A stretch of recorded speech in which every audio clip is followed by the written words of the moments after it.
నమస్తే, welcome to TV 786. మైనార్టీల సంక్షేమమే మా లక్ష్యం. ఇక ఆంధ్ర న్యూస్లోకి వెళ్తే, దావోస్లో వరల్డ్ ఎకనామిక్ ఫోరంలో పారిశ్రామికులతో భారత పరిశ్రమల సమాఖ్య బ్రేక్ఫాస్ట్ సెషన్కు ముఖ్యమంత్రి Chandrababu, CII director general Chandrajit Banerjee హాజరయ్యారు. Mastercard CAO, Cognizant CEO Ravikumar సహా విదేశీ కంపెనీల ప్రతినిధులు పాల్గొన్నారు. సీఎం చంద్రబాబు భారత్ కేంద్రంగా అభివృద్ధి, ఏపీ సానుకూలతలపై మాట్లాడారు. ఇంధనం, డిజిటల్ ఇన్ఫ్రా, లాజిస్టిక్స్, తయారీ రంగాల్లో పెద్ద ఎత్తున పెట్టుబడులకు నెలకొన్న అవకాశాలపై చర్చ జరిగింది. రాష్ట్ర ప్రభుత్వ పాలసీలు, గ్రీన్ ఎనర్జీ, టెక్నాలజీ తదితర రంగాల్లో పెట్టుబడులను వివరించారు. క్లీన్ ఎనర్జీ ఉత్పత్తి సహా 25 పాలసీలు, గ్రీన్ అమ్మోనియా, గూగుల్ పెట్టుబడులు వివరించారు. ఉగాది నుంచి 50% గ్రీన్ కవర్ ప్రాజెక్ట్ అమలు. ఉగాదిలోపు యాక్షన్ ప్లాన్ సిద్ధం చెయ్యండి. గ్రీన్ కవర్ ప్రాజెక్ట్లో అన్ని శాఖలు త్రికరణ శుద్ధిగా భాగస్వాములు కావాలి. Green cover, great green wall ప్రాజెక్టుల్లో స్వజాతి మొక్కలకు ప్రాధాన్యం. పరిశ్రమల శాఖ కాలుష్యాన్ని నియంత్రించే మొక్కలు నాటాలి. 50% గ్రీన్ కవర్ ప్రాజెక్టుపై రాష్ట్ర సచివాలయంలో వివిధ శాఖల ఉన్నతాధికారులతో సమీక్షించారు. రాష్ట్ర ఉప ముఖ్యమంత్రి, అటవీ పర్యావరణ శాఖల మంత్రి పవన్ కళ్యాణ్. ఆయా శాఖల భాగస్వామ్యంపై దిశానిర్దేశం అమరావతి. రాష్ట్రాన్ని 50% పచ్చదనంతో నింపే గ్రీన్ కవర్ ప్రాజెక్టులో అన్ని శాఖలు త్రికరణ శుద్ధిగా భాగస్వామ్యం తీసుకోవాలని రాష్ట్ర ఉప ముఖ్యమంత్రి, అటవీ పర్యావరణ శాఖల మంత్రి పవన్ కళ్యాణ్ సూచించారు. నిర్దేశిత లక్ష్యాలకు అనుగుణంగా అన్ని శాఖలు ఉగాదిలోపు ప్రణాళికలు సిద్ధం చేసుకోవాలని స్పష్టం చేశారు. ఉగాది నుంచి గ్రీన్ కవర్ యాక్షన్ ప్లాన్ అమలు కావాలని ఆదేశించారు. మహిళా కానిస్టేబుల్ను అభినందించిన హోంమంత్రి. విశాఖపట్టణం. కాకినాడలోని కెనాల్ రోడ్డులో శనివారం సాయంత్రం భారీగా ట్రాఫిక్ జామ్ అయింది. కెనాల్ రోడ్డులో సామర్లకోట వద్ద వాహనాలు భారీ సంఖ్యలో నిలిచిపోయాయి. సామర్లకోట నుంచి కాకినాడకు వస్తున్న ఓ లారీ సాంకేతిక సమస్యలో రైల్వే గేటు వద్ద రోడ్డు మధ్యలో నిలిచిపోయింది. దీంతో వాహనాల రాకపోకలకు తీవ్ర ఆటంకం ఏర్పడింది. సుమారుగా 5-6 కిలోమీటర్ల మేరకు వాహనాలు నిలిచిపోయి రాకపోకలు స్తంభించిపోయాయి. రోడ్డుపై వాహనాలు నిలిచిపోవడంతో విధు నిర్వహణలో లేకపోయినా బిడ్డను చంకనెత్తుకుని ట్రాఫిక్ను చక్కదిద్దిన రంగంపేటకు చెందిన మహిళా కానిస్టేబుల్ జయశాంతిను హోంమంత్రి అనిత ఫోన్ చేసి అభినందనలు తెలిపారు. ఇందుకు కొడుక కూతురా నీకు? నీ చేతిలో ఉన్న వాళ్ళు ఎంత ఏజ్ ఎంత? 2 సంవత్సరాలు 5 నెలలు మేడం. Very good. ఆడిని ఎత్తుకొని ఆడికి ట్రాఫిక్ రూల్స్ చెప్పేస్తున్నావా? వెరీ గుడ్ అమ్మా. మీతో పోల్చుకుంటే నిజంగా నాకు చాలా ఇన్స్పిరేషన్ మేడం. మీరు అనగా లోకేష్ సార్, మిస్టర్ బ్రాహ్మణి గారు అనగా మన రామ్ చరణ్ గారు, మిస్టర్ అనగా అంటే మీరు ఏంటంటే ప్రపంచానికి మనకేదో ఏదో ఒకటి చెయ్యాలి, ప్రజలకు చేస్తారు కదా మేడం. అది చాలా ఇష్టం నాకు. అమ్మ, మీరు డైరెక్ట్గా చేస్తారు, మేము ఇండైరెక్ట్గా చేస్తాము. ఈ సర్వీసెస్ కూడా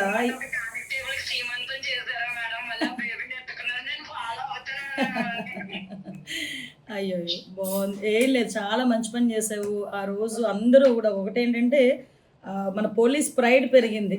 అవి మనకి చిన్న పనులు అనిపించవచ్చు, కానీ ఆ ఇంపాక్ట్ జనాల్లో ఒక నమ్మకాన్ని క్రియేట్ చేస్తుంది. ఈరోజు ఆ పోలీస్ మీద నమ్మకము అంటే, నేను ప్రతిసారి అంటాను, ఏ పోలీసుల గురించి అయినా చెడ్డగానే మాట్లాడతారు, కానీ మా పోలీసులు చాలా మంచి వాళ్ళు అని చెప్తా. వెరీ గుడ్ అమ్మా, కంగ్రాచులేషన్స్. అందరూ కూడా చక్కగా నీ పనితనాన్ని మెచ్చుకున్నారు. ఒకరోజు చూసుకొని నేను అటువైపు వచ్చినప్పుడా, లేకపోతే నేను ఇటువైపు వచ్చినప్పుడు ఎప్పుడో రామ్మా ఒకసారి. అయ్యయ్యో, నీ కొడుకుని తీసుకొని రా,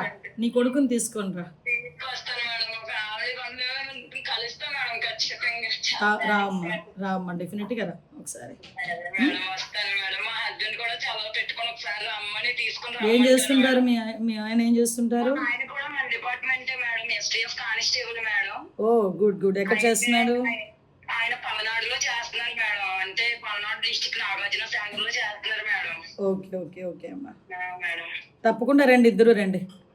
వస్తాం మేడం. బాబుని తీసుకొని రండి. నేను మిమ్మల్ని కలవడానికి చాలా సార్లు ట్రై చేశాను మేడం. స్పౌజ్ కోసం అనేసి చాలా సార్లు వచ్చాము. నేను స్పౌజ్ కోసం కన్నా ఎక్కువ మీతో పిక్ కోసం వచ్చిన మేడం నేను. తప్పకుండా. మీరు నాకు కాల్ చేశారు మేడం. Happy madam. 22nd నేను విజయవాడలో ఉంటానమ్మా, వీలైతే రండి ఆ రోజు. Thank you madam. వస్తాను మేడం. ఓకే తప్పకుండా అమ్మా. వస్తాను మేడం. రామ్మా. ఓకే అమ్మా. Thank you madam. ఉంటాను మేడం. అమరావతి నిర్మాణంలో బ్రిటన్ భాగస్వామ్యం.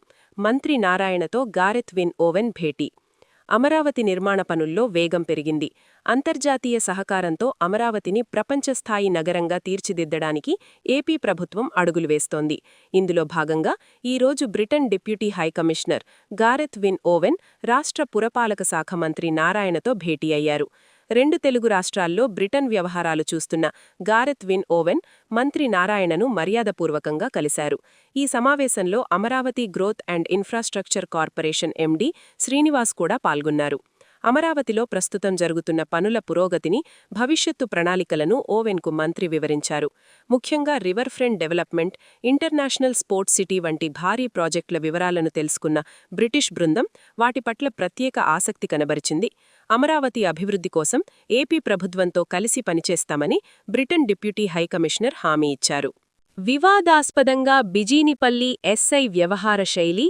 యాక్సిడెంట్ ఘటనలో యువకులపై ఎస్ఐ వీరంగం, షార్ట్ బనియన్తో వచ్చి రెచ్చిపోయిన ఎస్ఐ శ్రీనివాస్, తాను చెబితే వినరా అంటూ బూతులు తిడుతూ చితకబాడని ఎస్ఐ. బిజీనిపల్లి వెలుగొండ గేటు దగ్గర ఆటోను ఢీకొన్న కారు డ్రైవర్ మద్యం మత్తులో ఉన్నాడని పిఎస్కి తీసుకొచ్చిన యువకులు. బ్రీతెనలైజర్ టెస్ట్ చేయాలని రైటర్ను కోరారు. రేపు రావాలని రైటర్ సమాధానమివ్వడంతో యువకులు వాగ్వాదం. విషయం తెలుసుకుని షార్ట్ బనియన్తో వచ్చిన ఎస్ఐ శ్రీనివాస్ యువకులను బూతులు తిడుతూ చితకబాడని ఎస్ఐ. ఈరోజు ఎల్గొండ కాలనీ దగ్గర ఒక యాక్సిడెంట్ అయింది. ముందలా వెళ్తున్న ఆటోను వెనక నుంచి కారు వచ్చి గుద్దేసింది.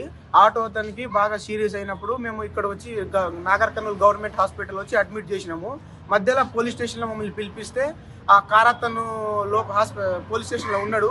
అక్కడ వచ్చి మేము అక్కడికి వెళ్ళినాక ఆ కార్ అతను బిజినపల్లి లోకల్ వాళ్ళు తోలుకుపోతుంటే మేము వచ్చి సార్ జస్ట్ ఇతన్ని డ్రంక్ అండ్ డ్రైవ్ టెస్ట్ చేయండి, బ్రీత్ అనాలిసిస్ టెస్ట్ చేసి తోలుకుపోండి, రేపు మాట్లాడుకుందామని మేము కూడా అంటే కానిస్టేబుల్ ఉండి రిపోర్టర్ ఆయన ఏమంటారు ఆయన ఫస్ట్ ఎఫ్ఐఆర్ రాసే సార్ ఉండి వద్దు అట్లా వద్దు మేము రేపు మాట్లాడుకుంటామని పంపిస్తుంటే మేము అడిగినాం క్యాండిడేట్ ఎందుకు అట్లా వెళ్తున్నారు మీరు అంటే మేము ఎస్ఐతో మాట్లాడినాం, ఏఎస్ఐతో మాట్లాడినాం, మేము తోలుకోపోతాం రేపు చూసుకుంటామని వాళ్ళు అంటుంటే మేము ఉండి జస్ట్ ఇట్లా అడినాం మీరు తోలుకోపోండి పర్వాలేదు ఏం ఇబ్బంది లేదు కానీ బ్రీత్ అనాలిసిస్ టెస్ట్ చేసినాక తోలుకుపోండి అని చెప్తే దానికే ఆ కానిస్టేబుల్ వచ్చి ఎస్ఐ సార్ని పిలిపిస్తే ఎస్ఐ సార్ వచ్చి మమ్మల్ని బండ బూతులు తిట్టి ఎస్ఐ చెప్తుంటే కూడా మీరు వినరా అని చెప్పి లంజ కొడుకు మీ అమ్మని దేంగా ఇట్లా లంబడి కొడుకులారా మీరు ఎందుకు వచ్చిరా స్టేషన్ వచ్చి మా మీద దాడి చేస్తారని చెప్పి మేము ఏం అనకముందే మమ్మల్ని వచ్చి యూనిఫామ్ లేకుండానే వచ్చి మమ్మల్ని కొట్టి మమ్మల్ని స్టేషన్ నుంచి పంపించి మా బండి గుంజుకొని మా మీదనే కేసు పెడతా అని చెప్పి మమ్మల్ని భయభ్రాంతులకు గురి చేస్తున్నాం, మమ్మల్ని భయపెడుతున్నాడు.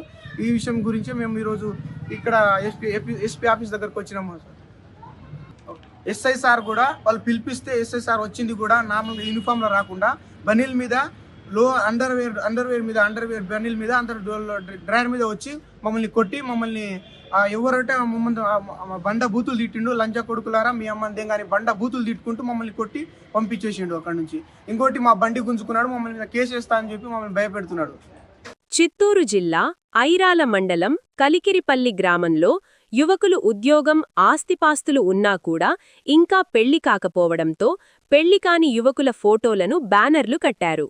సంక్రాంతి పండుగలో భాగంగా జరిగిన పశువుల పండుగలో బ్యానర్ ప్రదర్శించిన గ్రామస్తులు, పెళ్లికొడుకులు, వారి తల్లిదండ్రులు వచ్చిన సంబంధాలను హెచ్చులుకుపోయి అధిక కట్నాలు డిమాండ్ చేయడం, పెళ్లికూతురును పేరు పెట్టడం చేస్తే మీ ఫోటోలు కూడా ఈ విధంగా బ్యానర్లలో వేయించుకోవాల్సి ఉంటుంది, లేకపోతే వేరే రాష్ట్రాలకు పోయి ఎదురు కట్నమిచ్చి పెళ్లి చేసుకోవాల్సి వస్తుంది. కర్నూలు సమీపంలోని జగన్మాదగట్టుపై అర్ధరాత్రి అగ్ని ప్రమాదం చోటు చేసుకుంది. రాత్రి సమయంలో గుర్తు తెలియని వ్యక్తులు ఎండుగడ్డిని అంటించడంతో మంటలు చెలరేగాయి. సమాచారం అందుకున్న అగ్నిమాపక సిబ్బంది హుటాహుటిన ఘటనా స్థలానికి చేరుకుని 6 ఫైర్ ఇంజన్లతో మంటలను అదుపు చేశారు. కృష్ణా జిల్లాలో యువకుల వైసీపీ రప్పారప్ప మరోసారి వైరల్ అయ్యాయి. పుట్టినరోజు వేడుకల్లో అత్యుత్సాహంతో గొడ్డలితో కేక్ కట్ చేయడం సామాజిక మాధ్యమాల్లో వైరల్గా మారింది. మచిలీపట్నం మండలం పెదపట్నం గ్రామానికి చెందిన రామ్కి, సంతోష్, రాజేష్గా గుర్తించారు. డిసెంబర్ 31 తేదీ కూడా పూటుగా మద్యం సేవించి గ్రామంలో ఈ యువకులు భయాందోళనలు సృష్టించారని గ్రామస్తులు చెబుతున్నారు.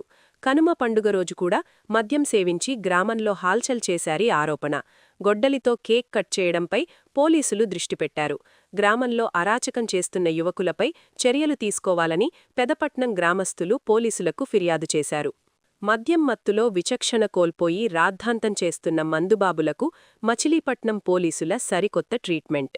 మొన్నటి రోజున మద్యం మత్తులో వీరంగం చేసిన వారిని నడిరోడ్డుపై నడిపించిన పోలీసులు. నేడు పోలీసులపై ఎదురుదాడికి దిగిన మందుబాబులకు కౌన్సిలింగ్ పేరుతో వార్నింగ్. ఈ నెల 13వ తేదీన బలరామునిపేప జగ్జీవన్ రామ్ నగర్లో బహిరంగంగా మద్యం సేవించిన కొంతమంది యువకులు ఎక్కడ నెగ్గాలో కాదు, ప్రజల కోసం ఎక్కడ తగ్గాలో తెలిసిన MLA Bode Prasad, delivery boy కష్టాలు తెలుసుకోవడానికి తానే డెలివరీ బాయ్గా మారిన ఎమ్మెల్యే. పెనమలూరు డెలివరీ బాయ్స్ రోజూ ఎదుర్కొనే కష్టాలేంటి, వారి పని ఎంత కఠినంగా ఉంటుంది, ఇవన్నీ తెలుసుకోవడానికి ఎమ్మెల్యే బోడే ప్రసాద్ స్వయంగా ఇన్స్టామార్ట్ డెలివరీ బాయ్గా మారారు. పాలకుడిగా కాదు, ప్రజాసేవకుడిగా, ప్రజల కోసమే తాను, ప్రజలతో తాను అని మరొకసారి ఎమ్మెల్యే బోడే ప్రసాద్ నిరూపించారు. ఎక్కడ నెగ్గాలో కాదు, ప్రజల కోసం తగ్గాలో తెలిసిన ఎమ్మెల్యే బోడే ప్రసాద్ అని ప్రజలు ప్రగాఢ అభిప్రాయాన్ని తెలియచేస్తున్నారు. పోలవరం ప్రాజెక్టులో విదేశీ నిపుణుల బృందం రెండో రోజు పర్యటన కొనసాగుతోంది. విదేశీ నిపుణులు Sean Hinchberger, David B Paul, Gian Franco Di సీకోలతో పాటు కేంద్ర జలవనరుల శాఖలోని వివిధ విభాగాల సీనియర్ అధికారులు ఈ పర్యటనలో పాల్గొంటున్నారు. రెండో రోజు మధ్యాహ్నం వీరు మెయిన్ డ్యామ్ గ్యాప్ 2 ఇసుక రీచ్, మెటీరియల్ లభ్యత మొదలైన వాటిని పరిశీలిస్తారు. అంతకుముందు కేంద్ర రాష్ట్ర జలవనరుల శాఖ అధికారులు, నిర్మాణ సంస్థ ఎంఈఐఎల్ ప్రతినిధులతో సమావేశమై తొలిరోజు ఫీల్డ్లో తమ దృష్టికి వచ్చిన సందేహాలను నివృత్తి చేసుకున్నారు. రాష్ట్ర జలవనరుల శాఖ సలహాదారు M Venkateswararao, ENC K Narasimhamurthy, Polavaram project SE R Ramachandrarao, MEIL general manager A Gangadhar, deputy general manager Murali Pammi తదితరులు అంతర్జాతీయ నిపుణుల బృందంతో పాటు కేంద్ర జలవనరుల శాఖ అధికారులకు వివరాలందించారు. వారి వివరాలతో పాటు తాము ఫీల్డులో సేకరించిన సమాచారాన్ని క్రోఢీకరించుకుని సందేహాలు తీర్చుకున్నారు. లింగగూడెం గ్రామ సర్పంచ్ రీకౌంటింగ్ వాయిదా. ఖమ్మం జిల్లా Sathupalli principal junior civil judge సమక్షంలో జరగాల్సిన పెనుబల్లి మండలం లింగగూడెం గ్రామ సర్పంచ్ రీకౌంటింగ్ ఈ నెల 27కు వాయిదా పడింది. కోర్టు ఇచ్చిన ఇంట్రిమ్ ఆర్డర్తో సంబంధిత అధికారులు పెనుబల్లి మండలం లింగగూడెం గ్రామ పంచాయతీ సర్పంచ్ ఎన్నిక బ్యాలెట్ పేపర్లను కోర్టుకు అప్పగించడంతో సర్పంచ్ ఎన్నిక ఓట్ల రీకౌంటింగ్ నిన్న జరగాల్సి ఉండగా ప్రభుత్వం తరపున ఏజీపీ కొంత సమయం కావాలని కోరటంతో principal junior civil judge BSN Sumabala ఈ నెల 27వ తారీఖుకు వాయిదా వేయడంతో ఉత్కంఠంగా ఎదురుచూసిన సర్పంచ్ ఎన్నిక రీకౌంటింగ్ వాయిదా పడింది. అంతర్జాతీయ ప్రమాణాలతో అధునాతన క్లబ్ అకాడమీ. ప్రపంచవ్యాప్తంగా వేగంగా ప్రాచుర్యం పొందుతున్న ప్యాడల్, పికిల్ బాల్ క్రీడలను నగరవాసులకు చేరువ చేయాలనే లక్ష్యంతో షేక్పేట, ఫిల్మ్నగర్ పరిసరాల్లో పికో పెడల్ క్లబ్ అకాడమీ పేరుతో ప్రీమియర్ రూఫ్ టాప్ కోర్టును ఏర్పాటు చేశారు. నగరంలో లైఫ్ స్టైల్ స్పోర్ట్స్కు ఇది మరింత ఊపునివ్వనుంది. ఈ అకాడమీని వై కిరణ్ ప్రారంభించారు. ఆధునిక జీవనశైలిలో ఫిట్నెస్, వినోదం రెండింటినీ సమన్వయపరిచే క్రీడలను ప్రోత్సహించడమే ఈ అకాడమీ ఉద్దేశమని తెలిపారు. ప్రారంభస్థాయి నుంచి ప్రొఫెషనల్ ఆటగాళ్ల వరకు అంతర్జాతీయ ప్రమాణాల అనుభవం అందేలా అకాడమీ రూపకల్పన చేశారు. అన్ని వయసుల వారికి అనువైన వ్యాయామం, ఆరోగ్యకరమైన జీవనశైలికి ఇది అనువైన వేదికగా నిలుస్తుందని పేర్కొన్నారు. టోర్నమెంట్లు, శిక్షణా శిబిరాల ద్వారా నగరంలో స్పోర్ట్స్ కల్చర్ను మరింత బలోపేతం చేయడమే లక్ష్యమని తెలిపారు. Smart Minds in association with the PIPA Arena, Pika Paddle స్పోర్ట్ని ఈ రోజున హైదరాబాద్లో ద ఫస్ట్ ఇనాగ్రేట్ చేశారు. When they are in to almost ఒక 14-15 కంట్రీస్లో ఆల్రెడీ డిఫరెంట్ కంట్రీస్లో వాళ్ళంతా స్టార్ట్ చేసుకుంటూ హైదరాబాద్లో కూడా ఈ రోజున హైదరాబాద్కు పిక ప్యాడల్ తీసుకొచ్చారు. యు నో దట్ ఈ రోజులలో గోల్ఫ్ తర్వాత the most luxurious and most Gen Z ఎక్కువగా లైక్ చేస్తున్నటువంటి స్పోర్ట్ ఏదన్నా ఉంది అని అంటే దట్స్ అ పిక ప్యాడల్. అది ఈ రోజున హైదరాబాద్ రావడం చాలా హ్యాపీగా ఉంది. అండ్ నేను ఇక్కడికి రావడం, దీన్ని ఎక్స్పీరియన్స్ చేయడం కూడా నాకు చాలా హ్యాపీగా ఉంది. ఐ మీన్ 84 కంట్రీస్లో ఇది ఒక ఇంటర్నేషనల్ స్పోర్ట్గా లాట్ ఆఫ్ లీగ్స్ జరుగుతున్నాయి, లాట్ ఆఫ్ స్పోర్ట్స్ మ్యాచెస్ జరుగుతూ ఉన్నాయి, టోర్నమెంట్స్ జరుగుతూ ఉన్నాయి. వీటన్నిటిలోకి Hyderabad is none other than అంటే వేరే దాంతో దీంతో కంపేర్ చేసినా కూడా తక్కువ కాని city and sport loving and city హైదరాబాద్లో ఇలాంటి ఇంకా రావాలని and it's only the first మోడల్గా వాళ్ళు స్టార్ట్ చేశారు. First with the Peepa Arena వాళ్ళతోటి వాళ్ళు ఫస్ట్ పార్ట్నర్షిప్ తోటి స్టార్ట్ చేస్తున్నారు. But when I discuss with them వాళ్ళు చెప్తున్నది ఏంటంటే హైదరాబాద్లో నెక్స్ట్ ఇయర్లో అంటే 2026 ఇయర్ ఫైనాన్షియల్ ఇయర్లో అనుకోండి 2026లో the targeting about at least minimum of 20 వరకు కూడా ఇక్కడ టార్గెట్ చేయాలని చూస్తున్నారు. అండ్ దట్ ఈస్ యాక్చువల్గా చెప్పాలంటే వాళ్ళు 20 అని పెట్టుకుంటున్నారు. But what I feel is it's number is very less అని నేను అనుకుంటాను. బికాస్ ద హైదరాబాద్ మీరు ఏ కార్నర్కి వెళ్ళినా కూడా స్పోర్ట్స్ ఎరీనాస్ వస్తున్నాయి, లాంజెస్ వస్తున్నాయి. అండ్ అవుట్స్కట్స్లో ఉన్నటువంటి దాంట్లో కానీ ఫైనాన్షియల్ డిస్ట్రిక్ట్లో కానీ even in the cities east west north south zones అన్నింటిలో కూడా మనం వీటిని ఎక్కువగా చూస్తున్నాం. పిగబెడల్ కూడా హైదరాబాద్ టోర్నమెంట్స్ అన్నింటిలోకి వెళ్ళి కావాలని హైదరాబాద్లో ఉన్నటువంటి జెన్జీ అండ్ యూత్ అంతా కార్పొరేట్స్ అందరూ కూడా వీటిలో ఎక్కువగా దీన్ని ఎంజాయ్ చేయాలని and more number of people should take this as a franchise model కానీ ఓనర్షిప్ మోడల్లోకి దీంట్లోకి రావాలని నేను విష్ చేస్తున్నాను. And all the best to the smart minds and the Peepa Arena. And I wish them all the best. And I wanted to see Hyderabad, the flag should, the players and all should go to the places and play across the world. And we should make, again, the Gopichand and other people, how they made a mark in this arena, this zone. So, ఇది కూడా మనకు హైదరాబాద్ను ఒక ఫ్లాగ్ను మనం ప్రపంచవ్యాప్తంగా తీసుకెళ్లాలని కోరుకుంటున్నాను. Believing in the faith of building this business and sport together. Business is very important because if you don't have the infrastructure and support, sports cannot grow. That's what Smart Minds Enterprise is all about. We are trying to create a community-based arena for sports, starting with pickleball and paddle. And we are so excited to, let everybody in Hyderabad know that we have great game plans. We have lined up about close to 20 events. We are already working towards creating so ఇవ్వండి ఇవాళ bulletin updates. మరో bulletin అప్డేట్లో మళ్ళీ కలుసుకుందాం. అంతవరకు చూస్తూనే ఉండండి TV 786.